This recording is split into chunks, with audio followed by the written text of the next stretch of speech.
समय का थोड़ा ख्याल रखिएगा जयराम जी। ठीक है सर। एक सेकंड। मान्य सदस्यगण, सभा की सहमति हो तो सभा की कार्रवाई समाप्त होने तक समय बढ़ाया जाए। बोलिए। धन्यवाद अध्यक्ष महोदय। सरकार ने ग्रामीण विकास के लिए 9,841 करोड़, ग्रामीण कार्य के लिए 4,776 करोड़, पंचायती राज के लिए 2,144 करोड़ और वन पर्यावरण विभाग के लिए 1,381 करोड़ की मांग रखी है। सरकार ने कल्याण और शिक्षा के बाद 11% राशि को ग्रामीण विकास, ग्रामीण कार्य और पंचायती राज्य के लिए प्रावधान किया है। इस राशि को सरकार अगर खर्च कर पाए तो बहुत बड़ी उपलब्धि होगी अध्यक्ष महोदय, लेकिन विगत वर्ष 13,657 करोड़ की राशि ली गई थी, परंतु खर्च मात्र लगभग 10,176 करोड़ की राशि को खर्च कर पाए थे। यानी कि 3,481 करोड़ की राशि का खर्च नहीं हो पाना दुर्भाग्य है अध्यक्ष महोदय। जबकि ये ग्रामीण व्यवस्था की बात है, पंचायती राज की व्यवस्था है।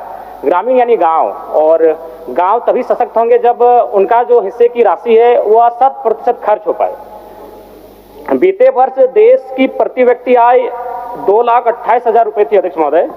गोवा में सर्वाधिक 4,61,000 रुपये, वहीं हमारे झारखंड में मात्र 68,612 रुपये थी, जो कि चिंताजनक है।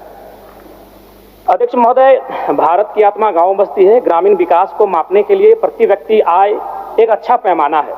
जब झारखंड राज्य को अलग किया गया था उस समय हम लोग प्रति व्यक्ति आय में 26वें स्थान पर थे, और बड़ी दुर्भाग्य का बात है आज भी हम लोग 26वें स्थान पर बरकरार है अध्यक्ष महोदय।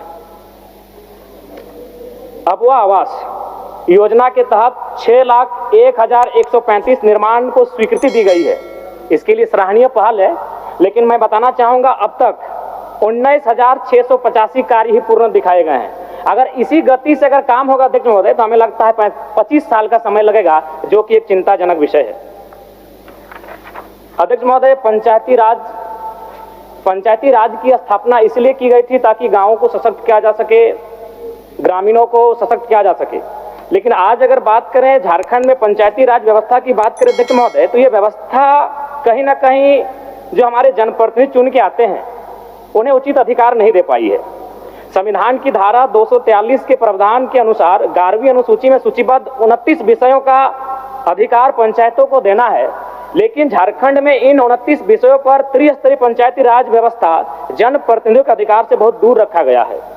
हमारा राज्य संविधान से ऊपर नहीं अध्यक्ष महोदय। अतः मैं आपके माध्यम से सरकार से ये मांग करता हूं कि जो संविधान अनुसूची 11 में 29 विषय पंचायती राज संस्थाओं को प्रदान किए गए हैं उन्हें पंचायत को मिलना चाहिए। अध्यक्ष महोदय, वन, चूंकि झारखंड यानी वन एक महत्वपूर्ण अंग है हमारा, और आज अगर बात करें तो 29.81% वन भूमि है, जिसमें शायद अभी हाल में 2% का इजाफा हुआ है। लेकिन अगर घने वन की बात करें, घना जंगल, उसकी प्रतिशत मात्र 3.5 है, जो कि चिंताजनक है अध्यक्ष महोदय। अध्यक्ष महोदय, WHO का रिपोर्ट है कि झारखंड में प्रदूषण को लेकर अलर्ट जारी किया गया है, और अगर प्रदूषण की बात करें तो धनबाद जिला सबसे आगे है। मैं मंत्री महोदया विदुषी मंत्री हैं, मैं इनसे आग्रह करूंगा कि धनबाद, जो कि आपको अर्थव्यवस्था के झारखंड राज्य के दृष्टिकोण से बहुत ही महत्वपूर्ण जिला है, और वह जिला आज कहीं ना कहीं बहुत ही दुखद अवस्था में, इस विषय पर ध्यान दिया जाए अध्यक्ष महोदय।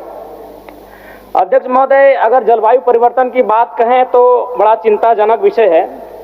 ये कहानी जादूगोड़ा की है। यह हमें लगता है अब वह धीरे धीरे विश्व स्तरीय मामला बनने जा रहा है, इसलिए इस मामले को जरा गंभीरता पूर्वक लेने की आवश्यकता है। चूंकि हमारी बड़ी बहन मंत्री महोदया इस विभाग की मंत्री हैं, वो एक स्त्री हैं, शायद भली भांति पीड़ा को समझेंगी।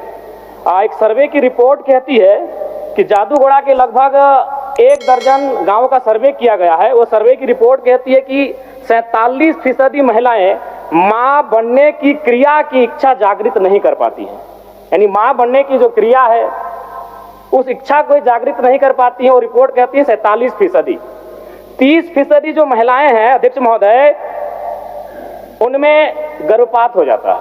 कारण क्या है ये सबको मालूम है, यूरेनियम का खनन और उसके रेडिएशन से जो प्रभाव पड़ता है, कहीं ना कहीं जादूगोड़ा के जो जीवन है उसे अस्त व्यस्त करके रखा गया अध्यक्ष महोदय। और अध्यक्ष महोदय, ये थोड़ा सा अब शर्म कीजिए या हंसिए या अपने दुर्भाग्य को कोसिए, एक बड़ा विचित्र विषय सामने आता है अध्यक्ष महोदय, जादूगोड़ा की यूरेनियम खानों से निकाला जाने वाला प्रारंभिक ईंधन, जिसे येलो केक भी कहा जाता है, परिशोधन के लिए हैदराबाद स्थित ईंधन प्रक्रिया केंद्र भेजा जाता है, जहां यूरेनियम की छड़ें बनने के बाद शेष रेडियो एक्टिव कचरे को पुनः 1500 किलोमीटर दूर लाकर जादूगोड़ा के गांव में बिखेर दिया जाता है। अध्यक्ष महोदय, ये तो वही हुआ ना कि आप रांची से जाकर धनबाद में केला खरीदें, केला को लाकर रांची में खाएं और फिर छिलका आप धनबाद को सौंप दिए। कारण क्या है? ये बहुत गंभीर विषय है।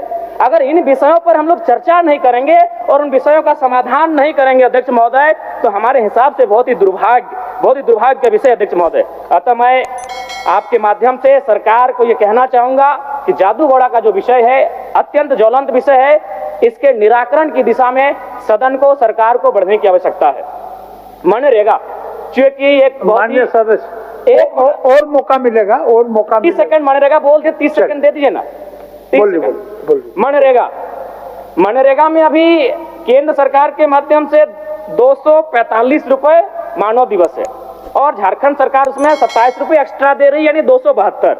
अगर 100 दिन के आंकड़े को ले लिया जाए तो 272 × 100 यानी 27,000 के आसपास होता है। अगर उसे फिर हम लोग 12 महीने होते हैं, अगर 12 महीने से डिवाइड करेंगे तो 2000 से ज्यादा उसका महीने का इनकम होता है। इससे क्या होता है कि नरेगा का काम लोग करना नहीं चाहते हैं, तो जब नरेगा का काम करना नहीं चाहते हैं, यही करप्शन सृजन होता है। क्या करते हैं? वह जेसीबी के माध्यम से काम कराते हैं, फर्जी तरीके से लेबर का रजिस्ट्रेशन करते हैं और यहीं से एक लूप होल मिल जाता है जिनको करप्शन करना होता है। इसलिए मैं ये मांग करूंगा कि जो मनरेगा का विषय है और मजदूरों का जो न्यूनतम दर है, उसे कम से कम एक अकुशल मजदूर का आज के डेट में लगभग 400 से ज्यादा उनका दर है अध्यक्ष महोदय। तो अगर उस दिशा में अगर मनरेगा की योजना को लेकर हम आगे बढ़ेंगे तो शायद मजदूरों के साथ एक न्याय हो पाएगा। धन्यवाद अध्यक्ष महोदय, बहुत बहुत धन्यवाद।